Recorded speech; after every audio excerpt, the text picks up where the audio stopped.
Daddy இப்போ உனக்கு ரெண்டாவது மாதிரி இருப்பேன். ஆனா என்ன பொறுத்த வரைக்கும் நீ என் உயிர் மாதிரி. நீ மட்டும் இல்ல, நீங்க எல்லாருமே, இந்த வீட்டுல இருக்கிற எல்லாருமே எனக்கு முக்கியம்தான்.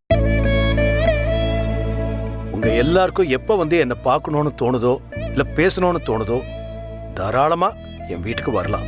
ஓகே, வரேன் இனியா. ஆல் தி பெஸ்ட் செல்லம்.